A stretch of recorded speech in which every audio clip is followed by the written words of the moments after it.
अगर शरीर में युक्त बुद्धि रहेगी तो हम जो है मन में प्रवेश नहीं कर पाएंगे। अब यहाँ थोड़ा आध्यात्मिक रीजन, थोड़ा आपको आध्यात्मिक तरफ ले चलते हैं 10-20 मिनट के लिए। थोड़ा सा साइलेंट कर। हम एक चीज आपको ये दिग्दर्शन कराना चाहते हैं कि जीव क्या है, आत्मा क्या है। क्या जीव ही आत्मा है या जीव अलग है आत्मा अलग है? ये एक विशेष प्रश्न है। लोग कहते हैं जीरा निकल गए, अब शरीर रहेगा कैसे? तो इस विषय पर थोड़ा सा हम आपको व्याख्या करते हैं, जीव क्या है, आत्मा क्या है। और शास्त्र में भी लिखा है, क्या लिखा? ईश्वर अंश जीव अविनाशी, ईश्वर अंश जीव अविनाशी, ईश्वर अंश जीव अविनाशी, ईश्वर अंश जीव अविनाशी, ईश्वर अंश जीव अविनाशी, ईश्वर अंश जीव अविनाशी, चेतन अमल सहज सुख राशि, चेतन अमल सहज सुख राशि, चेतन अमल सहज सुख राशि, चेतन सहज सुख राशि। ईश्वर अंश जीव अविनाशी, चेतन अमल सहज सुख राशि।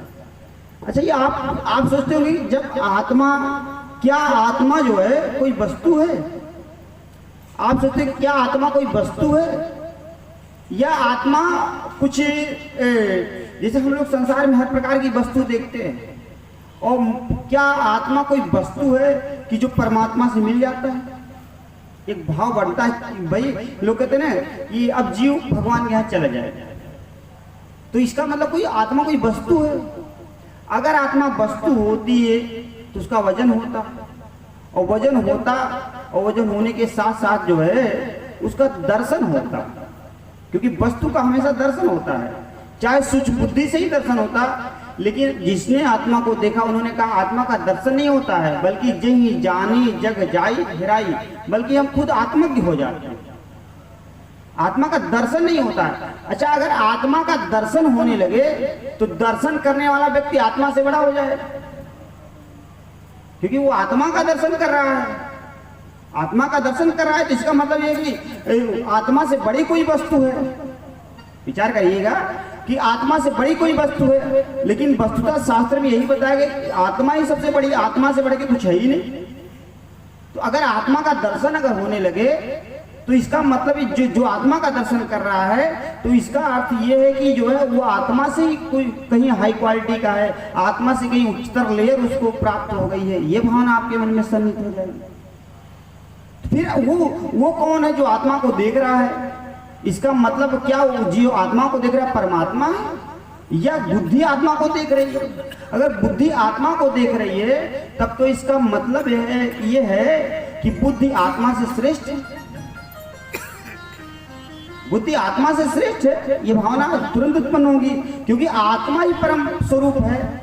और जिसने भी आत्मा का अनुभव किया उन्होंने कहा आत्मा अनुभव का विषय है, आत्मा अनुभव का विषय है, आत्मा कोई वस्तु नहीं है। अब आप विचार करेंगे आत्मा कोई वस्तु नहीं है तो फिर आत्मा काम कैसे करती है? आत्मा हमारे शरीर में या जीव काम कैसे करता है? या जब आत्मा कोई वस्तु नहीं है तो परमात्मा मिलती कैसे? ये भी एक बड़ी ऊंची बात है, क्योंकि हम हमेशा वस्तु को मिलाते, जैसे पानी है, पानी को पानी में मिला दिया वो पानी हो गया। इसी बात को कबीरदास जी ने कहा कि बूंद हेरानी समुद्र में सोकत हेरी जाए। जैसे समुद्र में बूंद खो गई तो बताइए समुद्र में अगर बूंद को, उस बूंद को खोजेंगे मिलेगा? नहीं मिलेगा। लेकिन अब आत्मा अगर बूढ़ होने लगे, माने इतनी, तो जगत में बहुत ढेर सारी आत्मा हो जाएंगी। जितने जीव जंतु चराचर प्रकृति, कुत्ते बिल्ली है, सब अलग अलग आत्मा, माने कितनी आत्मा हो जाएंगी, बहुत ढेर सारी आत्मा हो जाएंगी। अब इतनी ढेर सारी आत्मा हो जाएंगी तो इसका मतलब है कि आत्मा का अलग अस्तित्व है, आत्मा का, जीव का अलग अस्तित्व है और परमात्मा का अलग अस्तित्व है। ये भाव हो जाएगा। अगर ये भाव हो गया तो इसका अर्थ ये होगा कि मतलब आत्मा जब परमात्मा में मिल जाती है तो परमात्मा का स्वरूप और बढ़ना चाहिए। भाई जैसे पानी है, पानी में ज्यादा पानी मिला दिया जाएगा, पानी बढ़े है कि नहीं? पानी बढ़ेगा या पानी के और ज्यादा जो है ऊर्जा उत्पन्न होगी। जैसे समुद्र में कहा जाता है, समुद्र में कितना भी पानी डाल दीजिए लेकिन वो कभी ना बढ़ता है ना घटता है। लेकिन वो बढ़ता घटता इसलिए नहीं है क्योंकि समुद्र में बड़वानल होता है। बड़वानल का मतलब जाने नहीं, समुद्र के बीच में बड़वानल ऐसे चलता रहता है जो उसके पानी को पाताल तक ले जाता है। अगर उसमें जहाजें भी चली जाएंगे तो नीचे चली जाएंगे। इसलिए समुद्र में पानी डालते जाइए, वो अंदर सोखता चला जाएगा। नैसर्गिक सोखता होता है जिसे कहते हैं, जो है कि समुद्र का वो जो चलता रहता है चक्र। तो कहने का अर्थ है कि अगर परमात्मा ऐसा है तो परमात्मा के पास भी कुछ ऐसा होगा, जीव को समाहित करने की ताकत है। अगर जीव को समाहित कर रहे हैं तो परमात्मा भी बढ़ेंगे घटेंगे। परमात्मा के अंदर भी जो है उच्चता निम्नता होगी। लेकिन श्रुति कहती है ओम पूर्णमदा पूर्णमिदं पूर्णस्य पूर्णमादाय पूर्णमेवावशिष्यते, कि उसमें पूर्ण में से पूर्ण निकाल दीजिए तब भी वो पूर्ण बचता है। परमात्मा के बारे में कहा गया पूर्ण में से पूर्ण निकाल लीजिए तब भी पूर्ण बचता है। अगर पूर्ण में पूर्ण छोड़ दीजिए तब भी पूर्ण बचता है। तो अगर मान लीजिए भगवान का स्वरूप ऐसा है, परमात्मा का स्वरूप ऐसा है, तो जीव जब उसमें उनमें मिल जाता है तो आखिर होता क्या है? क्या जीव कोई वस्तु है? ये जीव एक कल्पना मात्र है। ये क्या है? तो हमारे यहाँ किसी संत ने बड़ी सुंदर बात कही। क्या कही? कहा जीव जो है वो न पृथ्वी तत्व है, न जल तत्व है, न अग्नि तत्व है, और न वायु तत्व है, न आकाश तत्व है, न महत्त्व है, न अहंकार तत्व है, बल्कि वो क्या है? कहा वो साक्षात भगवान का ही स्वरूप है। कहा भगवान का स्वरूप है तो कैसे मान लिया जाए? कहा ऐसे मान लिया जाए जैसे घड़ा है, घड़ा तो मान लीजिए 10 मटके 10 घड़े रखे हुए, तो 10 घड़े का जो निर्वात होता है आकाश। आकाश से क्या अर्थ है? जो खालीपन है घड़े में वही उसका आकाश। घड़े का जो खालीपन है माने जिसकी जो गहराई है, जो इसमें हवा, जिसमें आप हाथ डाल रहे हैं, वो क्या है? वो उसका आकाश है। तो अब 10 घड़े वहां हैं, 10 घड़ों को आप क्या काम करिए कि उनको फोड़ दीजिए। 10 घड़ों को फोड़ दीजिए। अभी तक 10 घड़ों के 10 आकाश थे। आकाश का अर्थ क्या है? खालीपन। आकाश का क्या अर्थ है? खालीपन। अब 10 घड़ों को आप फोड़ देंगे तो बताइए 10 घड़ों का जो खालीपन था वो प्रकृति में मिल गया। अब वहां किसी एक भी घड़े का खालीपन आपको नजर नहीं आएगा, बल्कि जो तत्व जो आपकी जो प्रकृति वहां खालीपन की है उसी में सारे खालीपन विलीन हो गए। बात आपको समझ आ रही नहीं? मेरी आध्यात्मिक बात है। सारा जो मतलब जो खालीपन था घड़ों का, माने जैसे अब ये कोई मान ली मिटकी है, मिटकी ऐसे है और उसके जो अंदर का जो राउंडिंग एरिया है वो खालीपन है। आकाश माने आकाश तत्व माने खाली, जो एरिया खाली वही आकाश है। जो एरिया जैसे आप जब ऊपर जाएंगे यहाँ तो हवा विद्यमान है, लेकिन जब ऊपर आकाश में जाएंगे तो वहां हवा भी ये नहीं मिलेगी आपको, केवल आकाश मिलेगा, माने केवल खालीपन मिलेगा। तो मिटकी का जो खालीपन है वही उसका आकाश है। आपने 10 मिटकी को फोड़ दिया तो क्या हुआ? क्या 10 आकाश नजर आए आपको? बोलिए नहीं। एक ही आकाश में सबका सम्मिलन हो गया, एक ही आकाश में सब सम्मिलित हो गए। कहने का मतलब यहाँ 10 मिटकी रखी हुई है तो 10 को फोड़ दिया जाए तो 10 आकाश नहीं नजर आएंगे, बल्कि एकदम समाहित यही आकाश उनका आकाश बन जाएगा। न ज्यादा घटेगा न ज्यादा बढ़ेगा, बल्कि सम एकदम लेवल पे हो जाएगा। उसी तरीके से जीवात्मा हमारी है। हमारी जीवात्मा उसी तरीके से है कि ये क्या है कि शरीर घड़े के समान है। शरीर क्या है? घड़े के समान है। और जीवात्मा एक आकाश तत्व की तरीके से है कि जैसे घड़ा फोड़ दिया जाता है, तो जैसे शरीर जब छूट जाता है तो घड़े के फूटने के साथ ही आकाश से आकाश सम्मिलित हो जाता है, मिल जाता है। तो आप ये गणना नहीं कर सकते हैं कि यहाँ ये आकाश कौन सा है, ये आकाश घटा या बढ़ा, ये गणना नहीं कर सकते हैं। उसी तरीके जब शरीर छूट जाता है, जीवात्मा क्या काम करती है कि अपने परमात्मा में विलीन हो जाती है, तो परमात्मा उसी तरीके से न घटता बढ़ता है न बल्कि सम रहता है। इसीलिए भगवान कहते हैं यद्यपि सम नहीं राग न रोसु, गहई न पाप पुण्य गुण दोषु, समो हम सर्वभूतेषु न द्वेष्यति न कांक्षति। हे अर्जुन, मैं सारे भूतों में सम हूँ। सम होने का मतलब ये है कि जो आकाश तत्व है उसको इस बॉडी ने, इस पिंड ने घेर लिया, और घेर लिया है। जब ये बॉडी छूटेगी और आकाश तत्व क्या काम करेगा कि परमात्मा इसमें सम्मिलित हो जाएगा। तो जैसे मान लीजिए यहाँ 10 मिनट का अगर रखा हुआ है, 10 को फोड़ दिया जाए तो यहाँ के आकाश में वो आकाश सम्मिलित हो जाएगा। तो ये अनंत ब्रह्मांडों का जो आकाश है वो क्या है? परमात्मा के ही प्रकाश से ढका हुआ है, परमात्मा के ही प्रभाव से ढका हुआ है। उसी तब जीव आत्मा जब शरीर अपने आप छोड़ देगा तो उसी आकाश में सम्मिलित हो जाएगा, वही आकाश ही उसका आकाश हो जाएगा। और कोई चाहे कि भैया जैसे घड़े का जब तक घड़ा अलग है तब तक आप बता सकते हैं कि इसका आकाश कितने इंच का है। मान लीजिए कि आपने कोई कलश स्थापना किया है, तो मान लीजिए कि अगर 5 इंच का उसकी गहराई है तो 5 इंच का आकाश मान लिया जाएगा, 5 इंच का आकाश मान लिया जाएगा। लेकिन वही घड़ा जब फूट गया तो बताइए कितने इंच का आकाश आपको मिला? तो सारे के सारे आकाश तत्व अब वो घड़े के हो गए, या कहिए सारी की सारी जो है व्याप और व्याप्ति के सिद्धांत के तहत जो है समस्त आकाश तत्व में वो घड़ा विराजमान हो गया। ऐसे ही हमारा जीवात्मा कि जब ये शरीर छूटेगी तो भगवान में जीवात्मा जब लीन हो जाएगा तो ना घटेगा ना बढ़ेगा, बल्कि इसी आकाश तत्व के सन्निधि में जो है जीव तत्व विराजमान हो जाएगा। और कोई जान नहीं पाएगा कि हाँ जो है ये जीव गया कहाँ।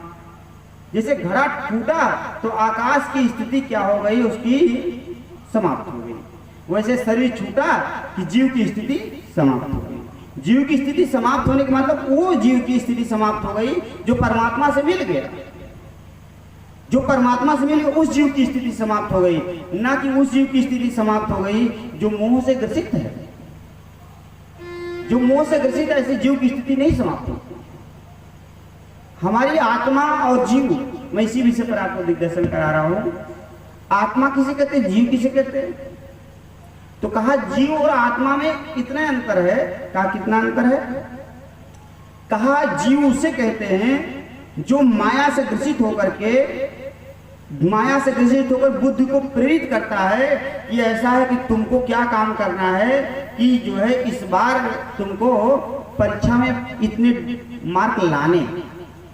वो जीव प्रेरित करता है अपनी बुद्धि को कि परीक्षा में इतने मार्क ला करके तुम इस बार विद्यालय में टॉप करोगे। तो जीव जब माया युक्त कार्यों को बुद्धि को प्रेरित करता रहता है तब वो जीव कहलाता है। और जो जीव बुद्धि से ये कहता है, अपने मन से अपनी बुद्धि से ये कहता है कि ये सब तो माया है, तुम इसमें क्यों पड़े हो, अनायास ये सब तो 2 दिन में 4 दिन में हमारे 10-20 साल में छूट जाएंगे। नौकरी करोगे 10-20 साल रहोगे फिर छूट जाओगे, फिर बुजुर्ग हो जाओगे, पिता पुत्र इत्यादि के रिश्ते भी खत्म हो जाएंगे। तो अगर जीव ऐसा प्रेरित कर रहा है तो जानिए कि वो जीव अपने आत्मक स्वरूप को प्राप्त करने की कोशिश कर रहा है। पूर्ण बात है, सीक्रेट बात है, इसको समझिएगा। माने जीव अपने सहज स्वरूप की तरफ जाना चाहता है, लेकिन अगर जीव ऐसा प्रेरित कर रहा है कि यार अभी तो एक शादी हुई छूट गई, दूसरी शादी कर लो। जीव ये प्रेरित कर रहा है कि अरे चलो एक शादी हो गई छूट गई दूसरी कर लो, तो समझिए वो जीव अभी माया में बंधना चाहता है। अगर ये वही जीव ये प्रेरित कर रहा है यार एक शादी हो गई, पत्नी खत्म हो गई, अच्छा हुआ भगवान का भजन करने का समय है, भगवान का भजन करेंगे, अपने स्वरूप की प्राप्ति करेंगे, तो समझिए वो जीव अपनी आत्मा की तरफ जा रहा है, अपने स्वरूप की तरफ लीन होना चाह रहा है। वो अपनी स्वरूप की तरफ लीन होना चाह रहा है। इसीलिए जब जीव अपने आप को दिखाता है, इसी कहते हैं प्रवृत्ति और निवृत्ति। गीता के सिद्धांत के अनुसार कहते हैं, हम यूनिवर्सिटी में थे तो वहाँ एक प्रोफेसर से हमारी बहस हो गई गीता जी के विषय में। तो उन्होंने कहा गीता नहीं पढ़नी चाहिए। हमने कहा क्यों नहीं पढ़नी चाहिए? उन्होंने कहा गीता निवृत्ति परायक ग्रंथ है, अगर उसको पढ़ेंगे तो निवृत्ति आने लगेगी जीवन में। तो हमने कहा उसमें बुराई क्या है? निवृत्ति के लिए तो सारे काम कर रहे हैं, सारा काम छोड़ने के लिए कर रहे हैं। घर बनवा लिया तो ये सोचते हैं चलो अब बनवा लिया, एक बार बनवा लेंगे काम फिनिश, दोबारा हाथ नहीं लगाना है। खेती कर लिया, दवाई कटाई कर लिया, सोचा चलो 4 महीने के लिए फिनिश। लेकिन ये छोटी छोटी निवृत्तियां हैं, ये निवृत्ति छोटी छोटी है, लेकिन बड़ी निवृत्ति के लिए आपको ये विचार करना होगा कि हम अपने जीव से अपने शरीर को ज्ञान के द्वारा अलग कर लें। इसके बाद आपको ये सारी झंझट करने की जरूरत है ही नहीं। ये बड़ी निवृत्ति का विषय है। आपने क्या काम किया? 20,000 रुपये कमाए, इसके बाद उन्होंने कहा भैया हमको LIC जमा करना, हमने LIC वाले दे दिया। तो कुछ दिन, कुछ पल के लिए, कुछ घंटों के लिए, कुछ महीनों की निवृत्ति आ गई है, कुछ महीनों की निवृत्ति आ गई। तो आपने कहा चलो झंझट खत्म, गाड़ी ले लिया, बहुत दिनों का अभिलाषा थी, चलो कुछ निवृत्ति आ गई, चलो झंझट खत्म। लेकिन छोटी छोटी निवृत्ति आपके जीवन में आ रही है बार बार। लेकिन जो आप लॉन्ग टर्म की जब जीवन जिएंगे तो लॉन्ग टर्म के जीवन में ये निवृत्ति कहलाती है कि जीव को शरीर से ज्ञान के माध्यम से अलग कर दो हमेशा के लिए, और हमेशा के लिए निवृत्ति बन जाएगी। हमने कहा आप प्रोफेसर हुए, आप बताइए किस लिए हुए? कहा बस इसीलिए हुए बढ़िया घर बनवाएंगे, अपनी बेटी की शादी करेंगे, वो करेंगे, वो फिर क्या करेंगे? कहा कुछ नहीं, बस सब हो जाएगा तो अपना बैठ के बस मनोरंजन ऐसे ऐसे करें। हमने कहा आप भी तो निवृत्ति की तरफ ही बढ़ रहे हैं। निवृत्ति प्रकृति का सहज स्वरूप निवृत्ति है। आप कितना भी प्रयास करें, जवानी है जब तक प्रवृत्ति का काम करते रहे, लेकिन जब बुढ़ापा आ जाएगा तो अनायास आपको सारी चीजें छोड़ देना पड़ेगा, आप निवृत्ति परक हो ही जाएंगे। क्योंकि शरीर से इंद्रियां जब काम करना घट जाएंगी, शक्ति घट जाएंगी, आप निवृत्ति परक हो जाएंगे। तो ये जीव का सहज सिद्धांत निवृत्ति परक है। तो गीता अगर निवृत्ति परक है तो इसमें गलत क्या है? और आप हर काम निवृत्ति के लिए ही कर रहे हैं। आप यहाँ आए हैं जाने के लिए आए हैं, रहने के लिए नहीं आए हैं। आप कथा में जाते हैं, आप तहसील में जाते हैं, आप विद्यालय में जाते हैं तो ये सोचते हैं कब छूटने को मिल जाए। सोते हैं तो सोचते हैं कब जागने को मिल जाए, जागते हैं तो सोचते हैं कब सोने को मिल जाए। हर काम को आप निवृत्ति मूलक सोचते रहते हैं। कोई बहुत अच्छी चीज मिल रही है उसको खा लेते हैं, इसके बाद सोचते हैं कि भैया ऐसा है कि अब इसको खा लिया, आत्मा मन की शरीर मन तृप्त हो गया, अब कोई जरूरत नहीं, बाद में लालसा बन जाए अलग बात है।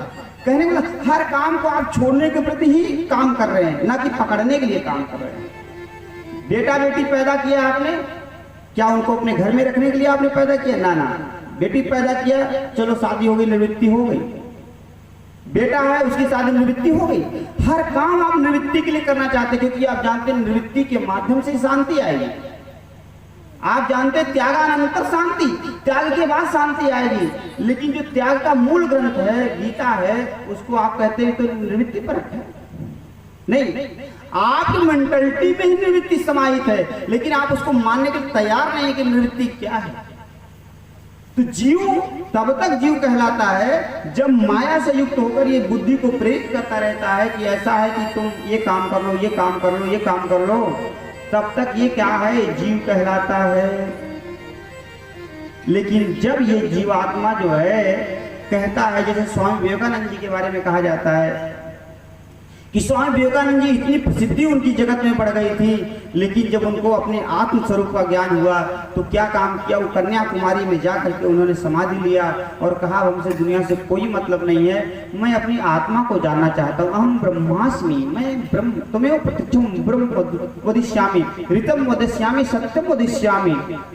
अयम आत्मा ब्रह्म, ये आत्मा ही ब्रह्म, इसको मैं जानना चाहता हूँ। जब ऐसा भाव आपके मन में जागृत होगा तो समझिए आत्मा का भाव जागृत हो रहा है, और ये आत्मा का भाव ही आपको निवृत्ति परक ज्ञान दिलाएगा। ये निवृत्ति परक ज्ञान आपको क्या काम करेगी कि भगवान की तरफ ले जाएगी। तो वस्तुतः जीव और आत्मा में अंतर नहीं है, वस्तुतः जीव और आत्मा एक ही है, लेकिन प्रवृत्ति और निर्वृत्ति के नाते आत्मा को जीव कहा गया और निर्वृत्ति के नाते आत्मा को आत्मा कहा गया। एक शब्दों में समझिए, ओनली फॉर वन सेंटेंस, एक शब्दों में समझिए, प्रवृत्ति के नाते आत्मा को जीव कहा गया। तब ते जीव भयो संसारी, गोस्वामी जी लिखते हैं, तब ते जीव भयो संसारी, कि संसारिक मतलब जब ये संसार में आसक्त हो जाता है तब जीव कहलाता है, और जब ये भगवान में आसक्ति की तरफ बढ़ता है तो ये आत्मा कहलाने लगता है। तो आपको इस बात को गौर करना है कि हम जीव हैं कि आत्मा, हम जीव बनना चाहते हैं कि आत्मा बनना चाहते हैं, इसको आपको गौर करना है। क्योंकि कथा एक दर्पण के समान है। कथा आपको आईना दिखाती है कि हाँ आज देखिए हमारा मुख कैसा है, आपका जो व्यवहार है, आपका बिहेव क्या है भगवान के प्रति कैसा है, आप इस कथा के माध्यम से, इस बात के माध्यम से जरूर समझ सकते हैं कि आप जीव हैं कि आत्मा है। अगर आप जीव हैं तो ये गारंटी कि आप अनंत जन्मों तक इस संसार में भटकते रहेंगे, लेकिन अगर आप आत्मा बनना चाहते हैं तो निश्चित रूप से अगर इस जन्म में आप भगवान की प्राप्ति नहीं कर पाए तो भी भगवान कहते हैं नेहा विक्रम नाशोस्ति प्रत्याय न विद्यते स्वल्पमस्य धर्मस्य त्रायतो महतो भयात्, कि अगर इस धर्म का थोड़ा सा अनुपालन कर लिया जाए तो मान लो हमारे पास नहीं आओगे, लेकिन स्वर्ग में निवास करोगे, शिवलोक में निवास करोगे, ब्रह्मलोक में निवास करोगे, और इसके पश्चात फिर से वही ज्ञान पा करके तपस्या करेंगे आप, फिर हमारी प्राप्ति आप कर लेंगे। ये जीव और आत्मा में अंतर है सज्जनों, हमको इस बात को समझना है। अब आप एक प्रश्न ये करेंगे, महाराज जी हमारा शरीर नहीं सही है, हम रुग्ण हो चुके हैं, हम बुजुर्ग हो चुके हैं, हम किस तरीके से भगवान का भजन कर सकते हैं, किस तरीके से अपने जीव को निवृत्ति मूलक बना सकते हैं। तो आपको इस चीज के लिए सबसे आवश्यकता है कि आप बिना गुरु मंत्र के जीव निवृत्ति मूलक होता नहीं। जब तक आप गुरु मंत्र नहीं लेंगे तब तक जीव से मोह नहीं छूटता है। ये हमारी सबसे बड़ी गारंटी है किसी भी चीज के लिए। सदगुरु मिले जाय जी में संशय भ्रम समुदाय, गुरु के मिलने से संशय और भ्रम मोह मिटते हैं, नहीं तो नहीं मिटता। गुरु अगर मिल गए तभी ये संशय मोह मिटेगा। तो गुरु ऐसे हो जो निवृत्ति मूलक हो, प्रवृत्ति मूलक ना हो। निवृत्ति मूलक का क्या अर्थ है? निवृत्ति मूलक का अर्थ है कि जो ब्रह्म के लिए, उपासना के लिए अपना जीवन त्याग चुके हो, उनको आपको देखने से लगे कि नहीं हमारे गुरु निवृत्ति परायण हैं। अगर गुरु ऐसा है तो चेले को भी निवृत्ति की सड़क पे दौड़ाएगा। अगर गुरु खुद ऐसा है कि जो है उसको संपत्ति की लालसा है, उसको और ज्यादा संसाधनों की लालसा है, तो चेलों को निवृत्ति मूलक सड़क पे नहीं दौड़ा के बल्कि प्रवृत्ति मूलक सड़क पे दौड़ाएगा। और गोस्वामी जी ने कहा है ना, कबीरदास जी कि जाका गुरु है अंधेरा ओ चेला खरा निरंतर, अंधी अंधा ठेली दोनों कूप पर कबीरा, दोनों कूप पर।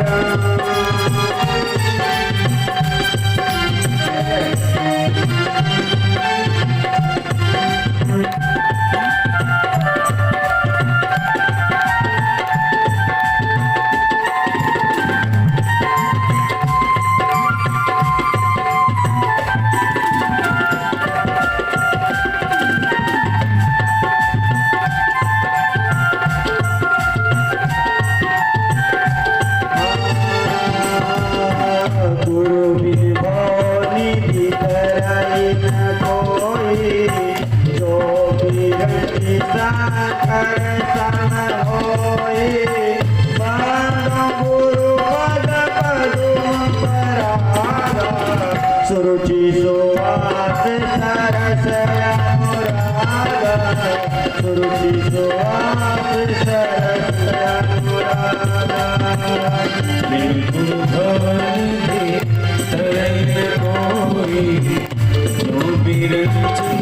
शंकर संभोई बंदम गुरु पद पदू सुरुचि सुभाष अनुरागा सुरुचि सुहास अनुराग सीताराम राम राम सीताराम